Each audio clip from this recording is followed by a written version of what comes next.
할렐루야. 우리 앞뒤자 함께 인사하실 때 하나님께서 여러분들을 뜨겁게 사랑하십니다. 서로 인사하시겠습니다. 하나님께서 여러분들을 뜨겁게 사랑하십니다. 할렐루야. 하나님께서 여러분들을 뜨겁게 사랑하십니다. 자, 우리 함께 나누실 은혜의 말씀은 요한일서 4장 7절에서 9절까지의 말씀입니다.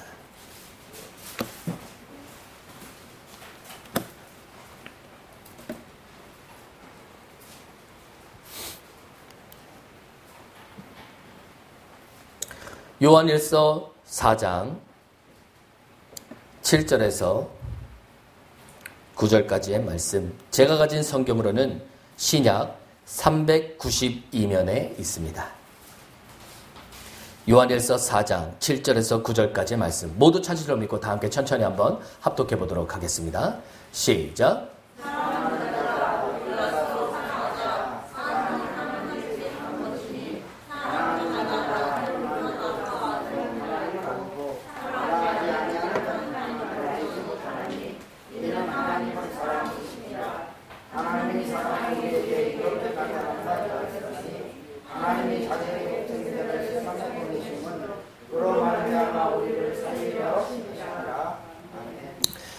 자, 여러분 살아가시면서 가장 힘든 일들이 무엇이 있으신가요?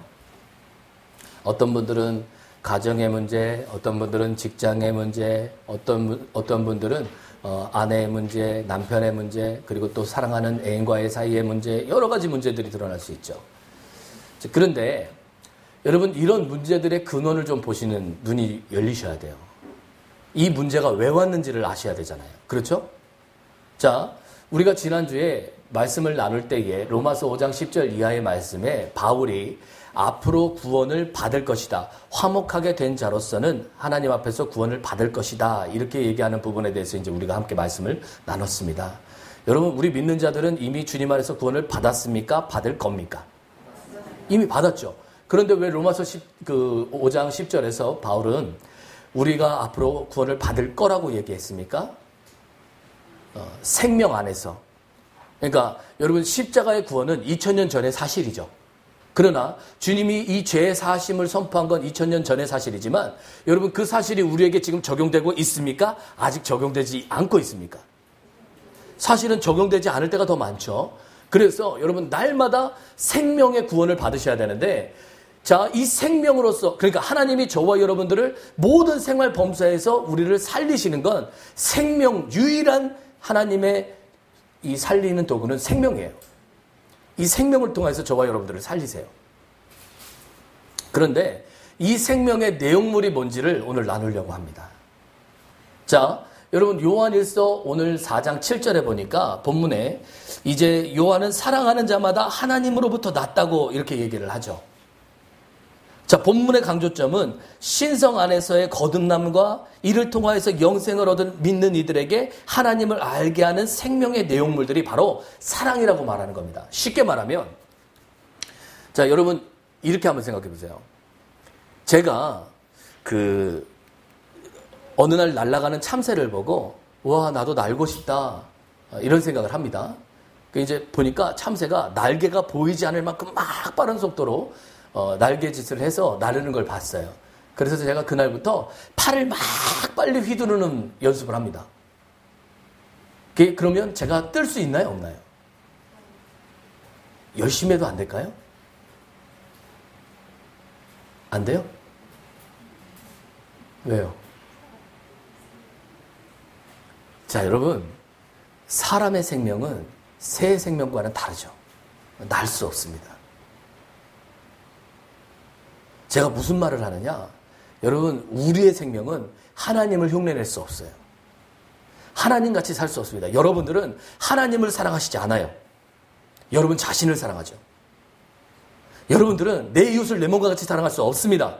왜냐하면 나를 더 사랑하기 때문에요. 그런데 여러분, 우리가 이 거듭난 생명, 자, 요한일서 피신 김에 3장 9절을 한번 보시죠. 요한일서 3장 9절.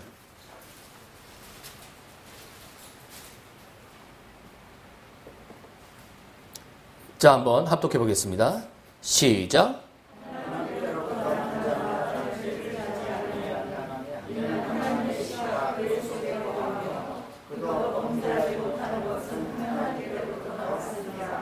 아멘. 자, 여러분, 거듭난 사람에게 하나님의 생명이 오는데 어떤 형태로 온대요? 씨의 형태로 온대요. 자, 여러분, 저는요, 수박씨와 사과씨를 구분하지 못합니다. 왜냐하면 보면 다 그 씨가 그 씨 같아요. 자, 그런데 이게 수박씨인지 사과씨인지 구분하려면 어떻게 하면 알 수 있을까요? 심어보면 알아요. 이것이 나중에 어떤 나무가 돼서 어떤 열매를 맺는지를 보면 알 수 있죠. 자, 여러분, 그러려면 씨앗의 내용물을 보려면 어떻게 해야 됩니까? 그걸 심고 가꾸셔야 돼요. 자, 아무도 하나님을 본 사람이 없습니다. 요한일서 1장 18절에 보면 아무도 하나님을 본 사람이 없으되 그랬어요. 그런데 독생하시던 그 예수 그리스도가 하나님을 표현하셨대요. 그러니까 저와 여러분들도 아무도 하나님을 본 사람이 없지만 우리 마음 가운데 이 하나님의 씨이신 예수 그리스도를 우리가 날마다 정성스럽게 그분에게 물을 주고 그분에게 사랑을 주고 그분에게 날마다 집중하고 있다면 여러분 어느 날 그 씨는 열매의 형태로 변형되기 시작할 것입니다. 그것을 뭐라고 얘기하느냐? 하나님의 형상이다 이렇게 얘기하는 거예요. 그러니까 여러분 지금까지 저와 여러분들의 삶, 저와 여러분들의 옛 생명은 십자가 앞에 던지셔야 돼요. 그것은 과감히 버리셔야 됩니다. 여러분들이 믿음으로 산다는 게 무슨 뜻이냐? 여러분 자신을 부인하시는 거예요. 여러분 자신이 부인되지 않으면 여러분 그리스도를 인정하실 수 없어요. 그래서 다 요한일서 다시 5장 1절 한번 보시죠.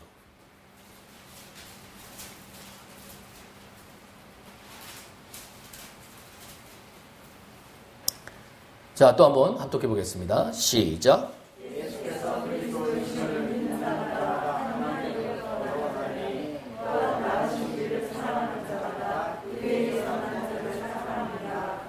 자, 여러분 보세요.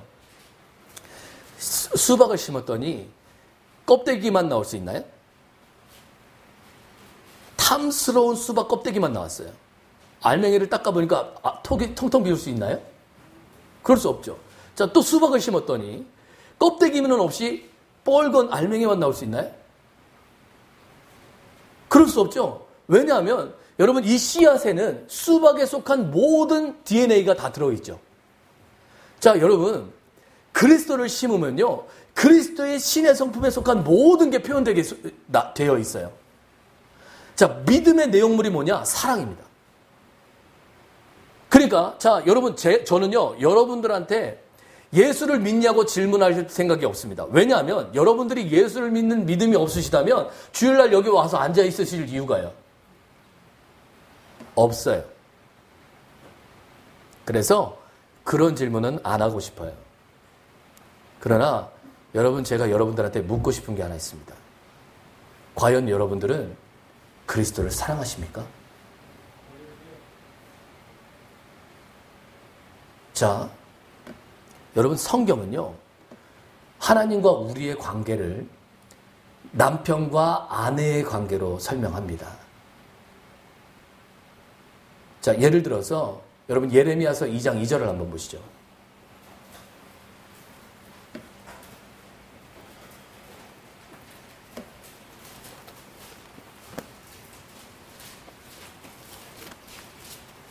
자, 예레미야서 2장 2절입니다.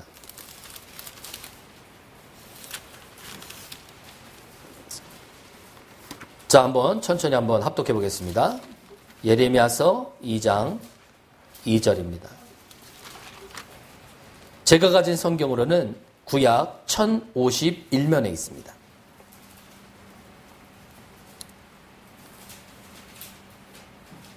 자, 시작.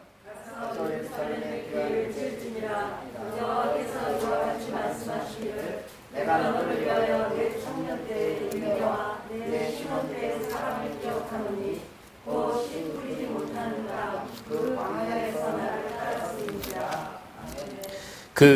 여러분 지금 씨 뿌리지 못하는 땅 광야에서 따를 때가 하나님과 이스라엘 백성 사이에 어떤 때래요? 신혼 때래요. 그죠? 그렇게 말씀하시죠? 그러니까 여러분 우리가 신혼 때는 신혼여행 왜 가요? 제일 눈치 없는 사람이 신혼여행 따라가는 사람이죠. 그렇지 않습니까? 아니, 거길 왜 따라가요? 여러분, 신혼여행 왜 보내주는 겁니까? 결혼했으니까 둘만의 사랑의 시간을 가지라는 거죠. 그렇죠? 여러분, 하나님이 이스라엘 백성들을 탈출시켜서 애굽 땅에서 탈출시켜서 광야로 인도하신 이유가 뭐래요? 신혼여행 간 거래요. 단 둘이 여행하고 싶어서. 그런데 여러분, 이스라엘 백성은 생각이 어디가 있었습니까? 애굽 땅에 놓고 온 수많은 세상 것들에 관심이 있었어요. 하나님은 이스라엘 백성들이 그런 애굽 땅을 향한 그 관심을 끊기를 원하셨어요. 여러분, 우리가 결혼 생활을 할 때 가장 결혼 생활에 필요한 필수 조건이 무엇입니까? 그게 사랑이에요. 여러분, 사랑이 없는 결혼 생활처럼 힘든 건 없죠. 그렇지 않습니까? 제가 지난주에도 이런 말씀을 드렸습니다. 여러분, 우리가 고린도전서 13장 5절에 보면 사랑의 내용물들에 대해서 쫙 얘기를 해요. 거기 보면 사랑은 무례히 행치 않고 그렇게 얘기합니다. 자, 여러분, 제가 여러분들과 함께 그 동해안에 삼척에서부터 쫙 이 동해안을 따라서 여러 군데를 구경을 지금 다닌다고 한번 생각해 보세요. 그래서 여러분, 그 애국가 울려 퍼질 때 TV에서 나오는 그 했던 그 곳에 보면 소나무 겉에 해가 이렇게 걸리는 장면 있지 않습니까? 아, 저는 지금도 그곳을 잊지를 못하겠는데 그 아주 어떤 색으로도 칠할 수 없는 그 파란색 바다에 그 우뚝 서 있는 그 소나무가 너무 인상이 깊었어요. 그런데 여러 명이 가가지고 어떤 분들은 그 바다색에 감탄하고 어떤 분들은 그 해돋이에 감탄하고 어떤 분들은 막 서로 막 앞으로의 미래에 대해서 꿈을 꾸고 막 이러고 있는데 제가 혼자서 막 밑에 발로 차면서 여긴 왜 자갈밭을 이렇게 이걸 지금 관광지라고 계속 제가 이러고 있으면 여러분 보시기에는 제가 어떻게 보이시겠어요? 거기 지금 제가 뭐 하러 간 겁니까? 거기 제가 뭐 하러 갔어요? 해돋이 보러, 그렇죠? 관광하러 갔어요. 그러면 거기에서 제가 집중해야 될 건 뭡니까? 해돋이죠. 여러분, 결혼 왜 하셨어요? 여러분, 결혼 왜 하셨습니까? 사랑하기 때문에. 그럼 여러분, 사랑하는 데 집중하셔야죠. 왜 흠을 찾고 가르치는 데 집중하십니까? 상대를 바꾸고 여러분, 상대를 가르치는데 왜 집중하시냐고요. 여러분, 우리가요, 결혼을 해서 사랑을 하면 상대를 감상하는 법을 배우셔야 돼요. 자, 저는 지금 결혼 11년 차인데 제가 만약에 결혼을 해서 지금까지 저희 아내의 흠을 찾는 데 집중했다면 여러분, 어떤 일이든 10년이면 도사가 되죠. 전문가 되지 않습니까? 제가 저희 아내를 막 흠 찾는데 10년을 보냈으면 저는 뭐를 찾는데 빠를까요? 아내의 흠을 찾는데 빠르겠죠. 저보다 저희 아내의 흠을 빨리 찾는 사람은 세상에 없을 겁니다. 그렇죠? 그러면 제가 집에 들어가서 저희 아내를 맨날 보면 맨날 입만 열면요. 자, 그러면 저희 아내 입장에서는 그런 거죠. 아니, 세상에 나에게 이렇게까지 흠을 찾는 사람이 없어요. 그렇지 않습니까? 왜냐하면 당연히 10년 동안 자기하고 산 사람이요. 저밖에 없으니까. 그럼 저희 아내는 저하고 얘기하고 싶을까요? 안 하고 싶을까요? 아니, 다른 옆 동네 우리 이 아줌마들은 나한테 칭찬해요. 그런데 내 남편은 입만 열면 나한테 흠을 잡아요.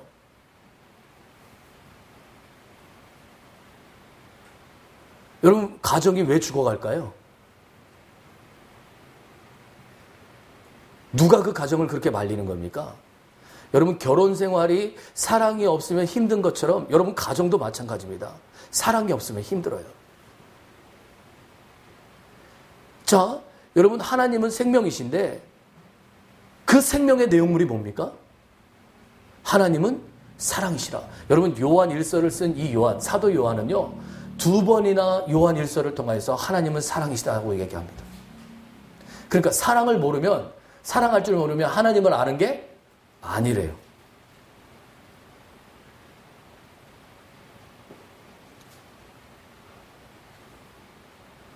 자, 여러분들은 흠을 잡기 위해서 결혼하는 것이 아니라는 걸 아셔야 됩니다. 여러분들의 가정을 살리는 것은 여러분 상대를 가르치기 위하고 바꾸기 위한 것이 아닙니다. 여러분 사랑하기 위함이죠. 자, 문제는 그 사랑이 우리에게 없죠. 여러분 왜 우리가 하나님 앞에 더 나가야 됩니까? 그 사랑이 우리의 생명에게는 없어요. 왜 이 요한이 거듭남을 이렇게 강조할까요? 거듭난 생명 안에서 여러분 이 하나님의 생명 안에서 그 사랑을 발견하실 수 있기 때문이에요. 자, 한 가지 예를 또 들어볼까요? 출애굽기 33장을 한번 보시죠.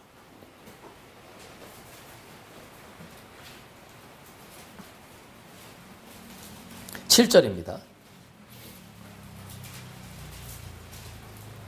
출애굽기 33장 7절입니다.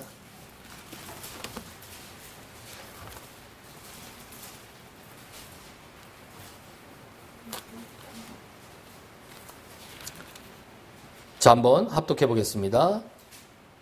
시작.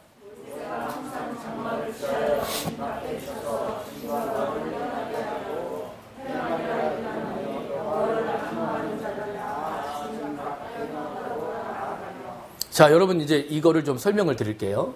지금 출애굽기 33장은요. 모세가 40일 동안 하나님 앞에 나가서 십계명을 받는 동안 땅에 있던 이 백성들이 아론에게 가서 우리를 인도해낸 신을 좀 만들어라 이렇게 막 얘기를 합니다. 그래서 아론이 이거를 압박을 못 이겨가지고 너희들이 갖고 나온 장신구들을 갖고 와라. 그래가지고 그 모든 금덩이를 녹여서 금송아지를 만들어요. 그래서 산꼭대기에서 모세가 하나님을 만나는 동안 산 밑에서는 이스라엘 백성들이 그 금송아지 앞에서 춤을 추고 노래를 합니다. 하나님께서 모세에게 너 이제 다시 내려가라. 이 백성들이 타락했다. 이렇게 말씀하세요. 내려오보니까 난리가 아니에요. 자, 그 일이 있은 뒤에 하나님께서 진노하셔서 이 모세에게 이 백성들을 다 갈아엎고 내가 너로부터 다시 시작하리라 이렇게 말씀을 하세요. 그런데 모세는 주여 오히려 하나님 편에서 말씀을 드립니다. 아니 하나님이 이스라엘 백성들을 끌고 나왔다가 능력이 없어서 결국은 그들 다 죽였다는 소리 듣고 싶으세요? 이렇게 말해요. 그러니까 주님이 돌이키십니다. 내가 안 그럴게. 네 말대로 할게. 이렇게 말씀하세요. 자, 그리고 이 일이 있은 뒤에 갑자기 모세가 지금은 여러분 성막을 건축하기 전입니다. 그러니까 성막이 아직 안 지어졌을 때예요. 그런데 하나님을 임시로 모시고 있던 장막을 진영 밖으로 빼버렸대요. 그리고 여호와를 앙망하던 사람들은 어디로 가더래요? 진영 밖으로 가더래요. 그럼 왜 모세가 갑자기 이렇게 하나님과 얘기를 해놓고 그 하나님의 임시 거처인 장막을 진영 밖으로 뺐을까요?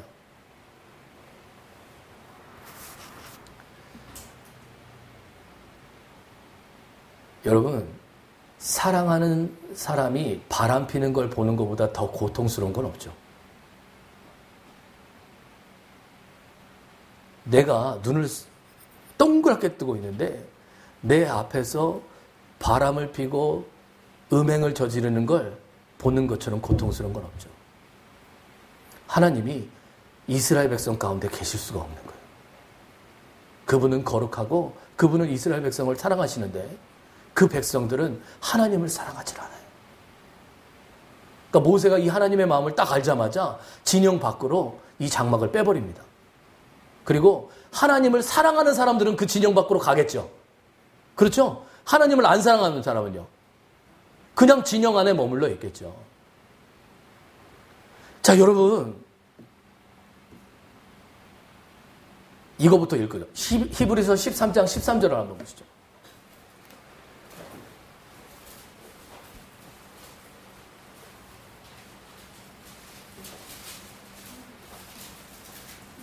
자, 히브리서 13장 13절입니다. 11절부터 같이 읽어보겠습니다. 이해를 돕기 위해서 히브리서 13장 11절부터 같이 읽어보겠습니다. 제가 가진 성경으로는 신약 369면에 있습니다. 자, 한번 합독해 보겠습니다. 시작.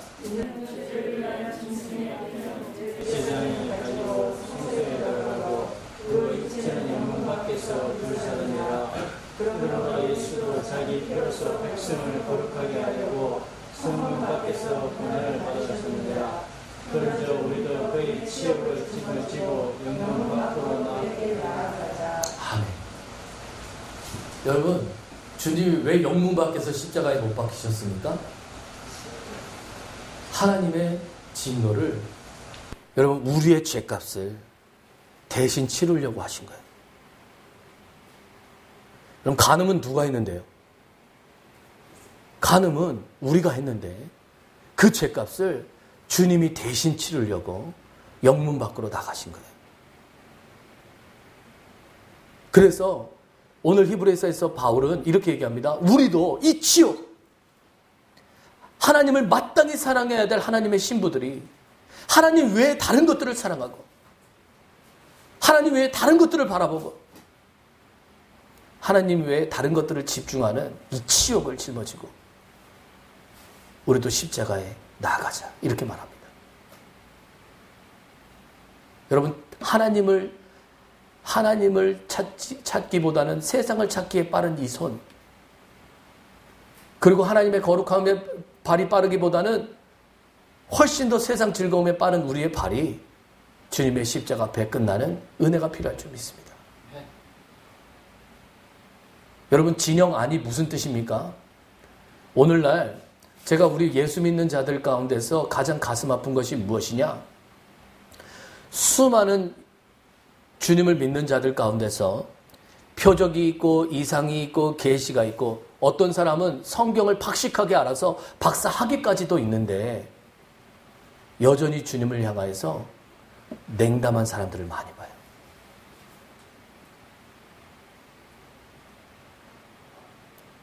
저는요,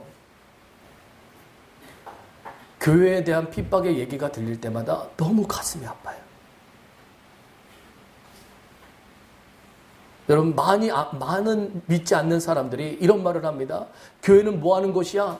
교회는 사람들이 돈 모아서 건물 늘리는 곳이야. 그 사람들 뭐가 그렇게 잘났다고 허리가 꼿꼿하고 목이 꼿꼿해? 그들 자기들끼리 모여서 자기들끼리 좋다고 하는 곳이 거기가 교회야. 다른 사람은 인간 취급도 안 해. 자기들만 거룩하대.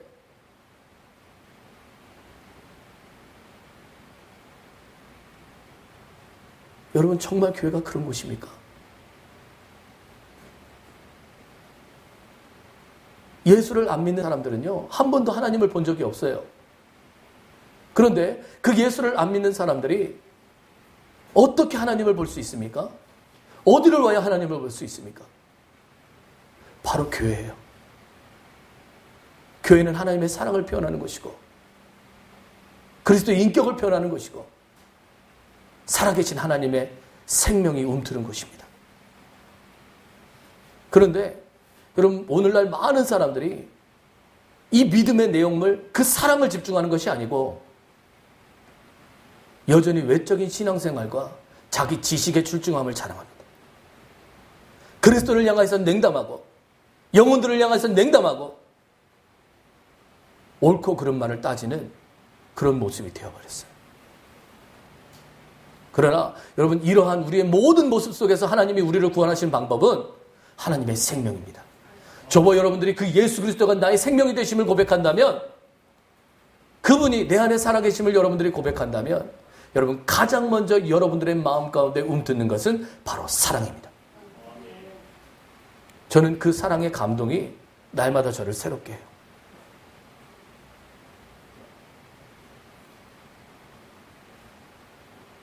그리고 교회를 바라보면서 눈물 짓게 합니다. 하나님, 우리가 어쩌다가 여기까지 왔습니까? 하나님, 우리가 어쩌다가 안 믿는 자들 앞에 이런 취급을 받게 되었습니까? 마땅히 하나님을 표현하고 빛이 되고 소금이 되어야 될 우리가 어쩌다가 개독교 소리를 듣게 되었습니까? 주님, 나를 용서하시고 우리 모두를 용서하시고 우리가 다시 한번 그리스도의 생명 안에서 회복의 단계를 이루고 하나님의 생명을 흘러낼 수 있는 은혜의 통로 되게 하여 주시옵소서. 이것이 우리의 기도 제목이 되어야 될 줄 믿습니다. 자, 여러분, 모세는요, 거기 33장에 보면 하나님의 얼굴을 뵙기를 원합니다. 거기 18, 19절 한번 보실까요? 출애굽기 33장 18절에서 19절입니다.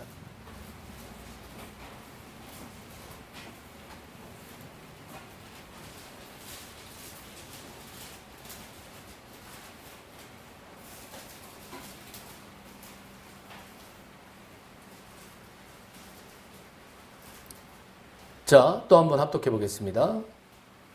시작.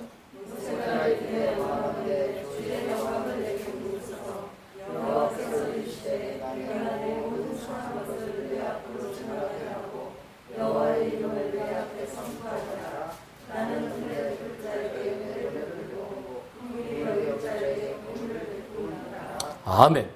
자, 여러분, 아까 그 금송아지 사건 뒤에 하나님께서 모세가 자기의 마음, 하나님의 마음을 알아주시는 게 너무 좋아가지고 뭐를 해주랴 이렇게 됐어요.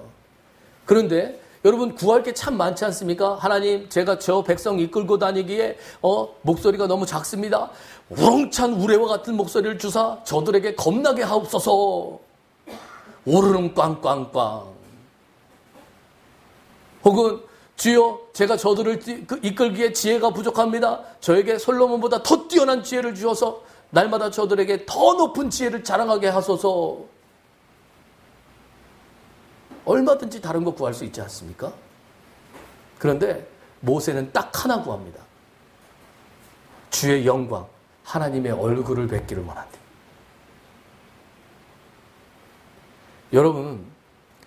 여러분들이 누군가를 사랑하시면 여러분, 그 사람이 얼굴은 안 보여주고 계속 선물만 보내요. 그러면 여러분, 그 선물이 즐거우세요? 얼굴 보는 게 더 즐거우세요? 뭘 보내주는 게 더 즐거우세요? 자, 여러분들이 하나님을 사랑하시면 그분의 손을 보지 않습니다. 민수기 11장에 보면 이스라엘 백성들이 그 광야에서 신혼여행 나가가지고 온통 마음이 세상에 가 있으니까 이 고기 먹고 싶다고 하나님 앞에 막 불평불만을 해요. 그때 주님께서 뭐라고 말씀하시느냐? 여호와의 손이 짧으냐? 내가 너희가 아주 진물이 나도록 고기를 먹여주마. 이렇게 말씀했어요.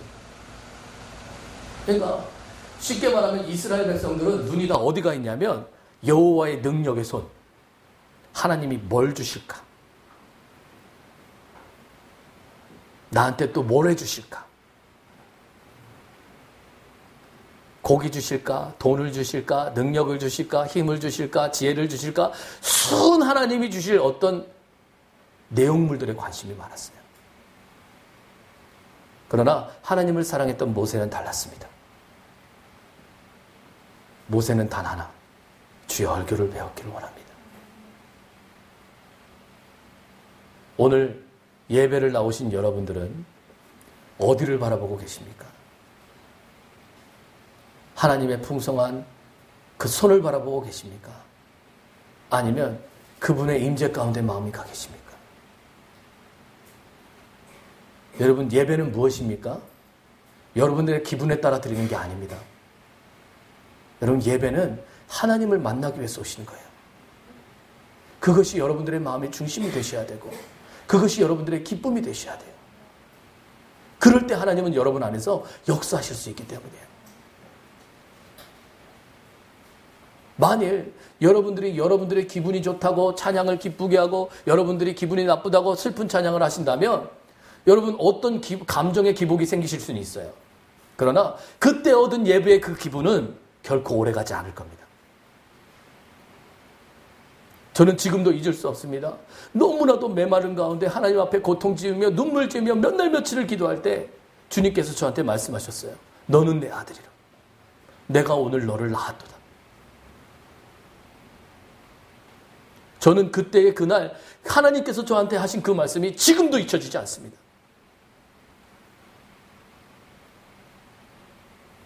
여러분, 무엇이 산 예배냐?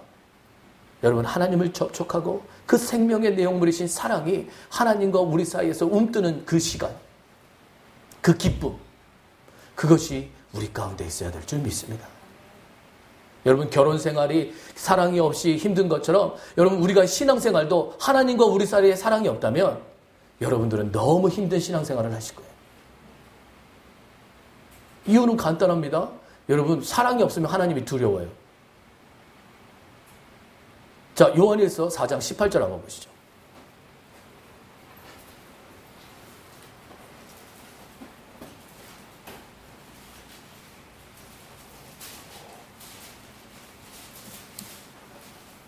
자, 요한일서 4장 18절입니다. 자, 다 함께 천천히 한번 합독해 보겠습니다. 시작.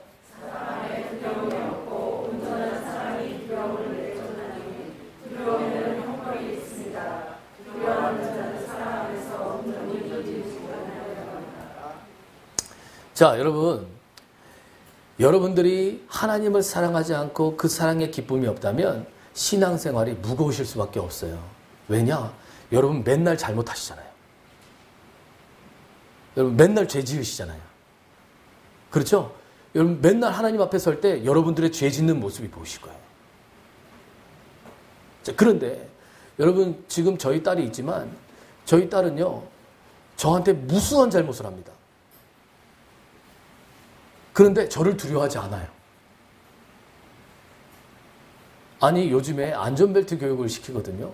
그 차에 타면 무조건 안전벨트를 좀 매라고 합니다. 그런데 얘가 어느덧 풀러가지고 며칠 전에는 제 눈을 가려요. 운전하고 있는데. 그런데 여러분 제가 저희 딸이 그렇게 저에게 장난을 친다고 제가 저희 딸을 막 혼낼까요? 엄하게는 말합니다. 한슬이 안전벨트 똑바로 해. 아니면 아빠한테 혼날 줄 알아. 이렇게 말해요. 그럼 제가 이렇게 말한다고 저희 딸이 그다음부터 저한테 안 올까요? 아닙니다. 5분 뒤에 오면 또 제 볼에다가 또 볼을 비벼요.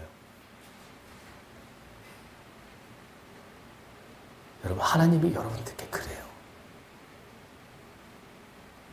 여러분들한테 엄한 이유는 사랑하기 때문이에요. 여러분들이 죄에 너무 약하고 죄의 십상에 속고 사단에게 너무 쉽게 팔려가기 때문에 그거에 대한 경각심을 일으키시려고 그래서 말씀하시는 거예요. 여러분들이 그 하나님의 사랑을 느낀다면 여러분 이 사랑 안에는 두려움이 없습니다. 왜냐하면 하나님이 지금 나를 혼내도 나를 죽이려고 하시는 게 아니죠. 하나님이 나를 혼내시는 목적은 뭐예요? 살리시려고. 아니 여러분 로마서 5장 8절에 보면 이런 말씀이 있습니다. 주님은 우리를 아직 죄인 되었을 때에 우리를 대신해서 죽으심으로 우리를 향한 사랑을 확정하셨대요. 그러니까 여러분 지금 주님과 우리 사이의 사랑의 문제는 주님은 지금 사랑의 문제가 없어요. 그렇죠? 그분은 죽으심으로 사랑을 확정했대요. 그럼 여러분 누구한테 지금 문제가 있는 겁니까? 이 사랑의 관계에서. 누구한테 있는 거예요? 여러분 다른 것을 사랑하시기 때문에 하나님 외에 다른 것에 마음이 가 계시기 때문에 주님은 그걸 좀 끊어내라는 거예요. 나를 좀 사랑해달라는 겁니다. 율법을 지키라는 말씀이 아니에요. 요한복음 14장에 보면 사람이 나를 사랑하면 내 법을 지키리니 그러셨어요. 여러분 누군가가 여러분들이 사랑하는 사람이 있으면 그 사랑하는 사람이 싫어하는 거 하고 싶습니까? 안 하고 싶습니까? 안 하고 싶어요.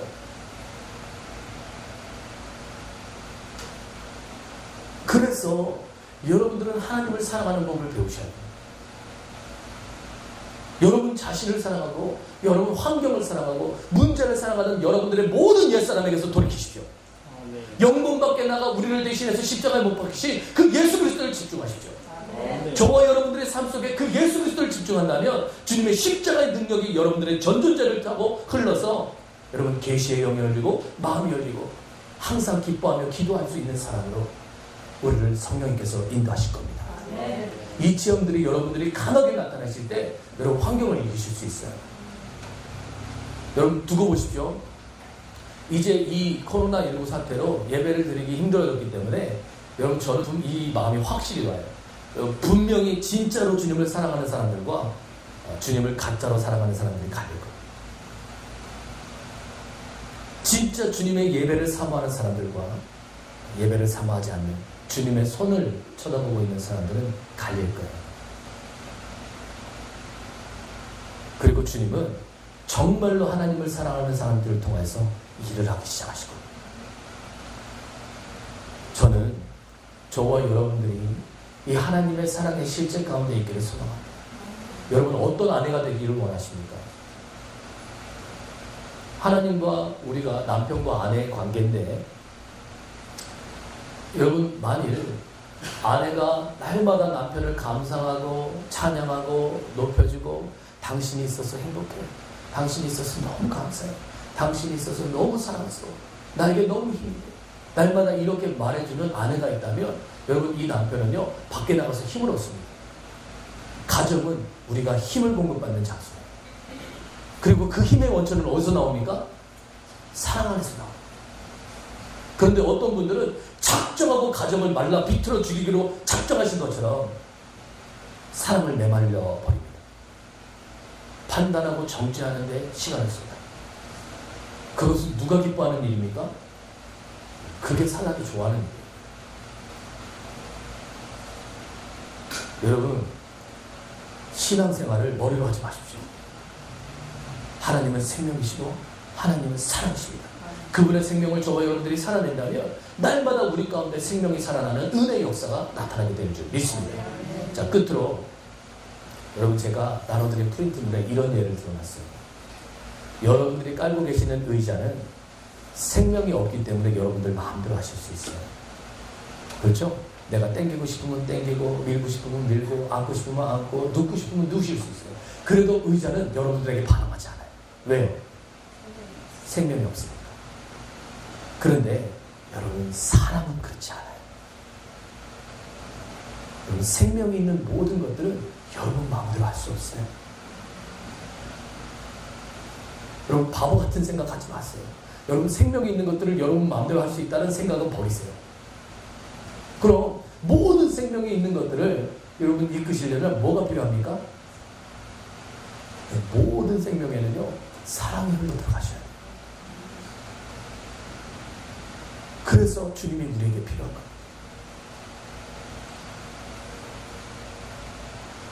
그래서 여러분 모든 삶이 그리스도의 윤택함으로 기쁨으로 충만한 저와 여러분들 되시고 여러분 그리스도의 관계가 회복되셔서 하늘의 이상과 기쁨과 충만이 여러분들의 삶에 적시는 은혜를 누리시기를 예수님으로 축원드립니다.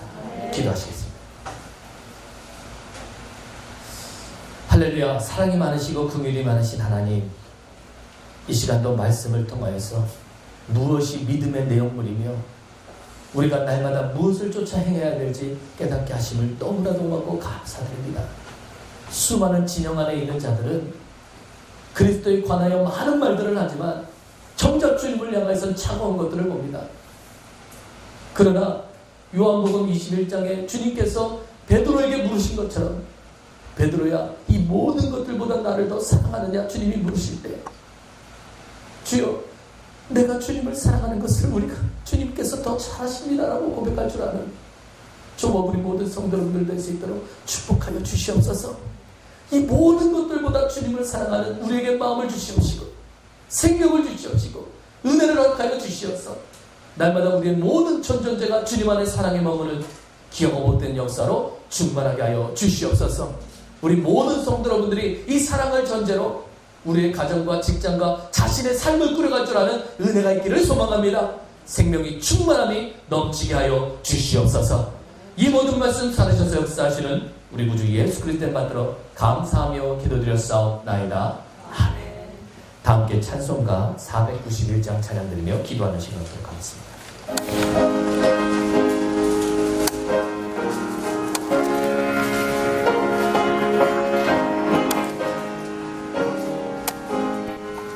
저 높은 곳에 그곳을 향하여 날마다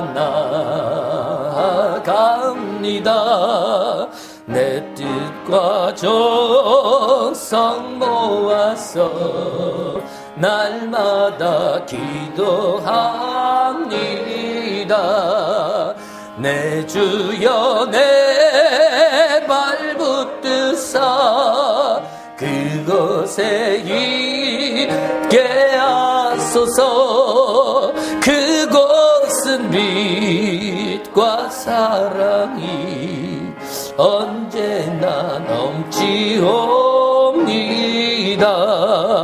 괴로움과 죄가 있는 곳 나 비록 여기 살아도 기쁘고 높은 저곳을 날마다 바라봅니다.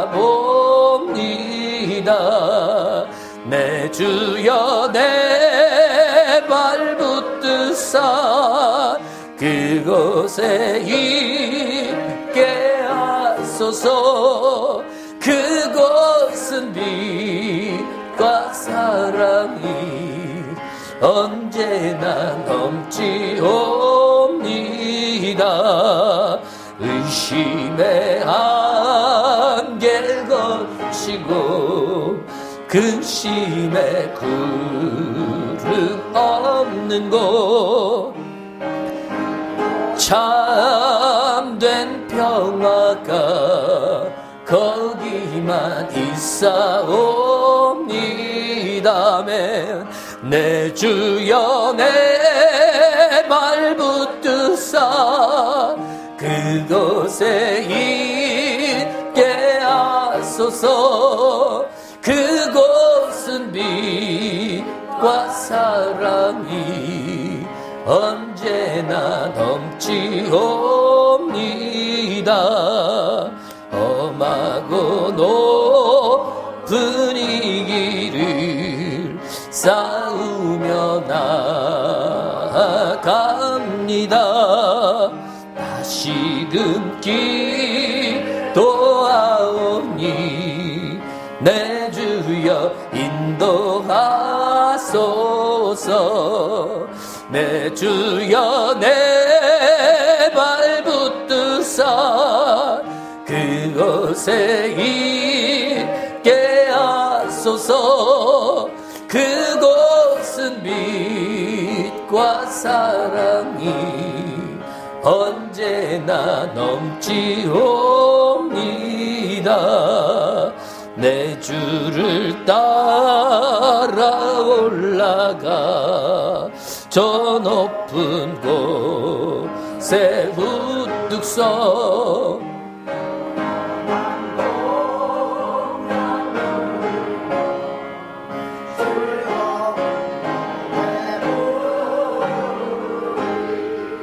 내 주여 내 발붙드사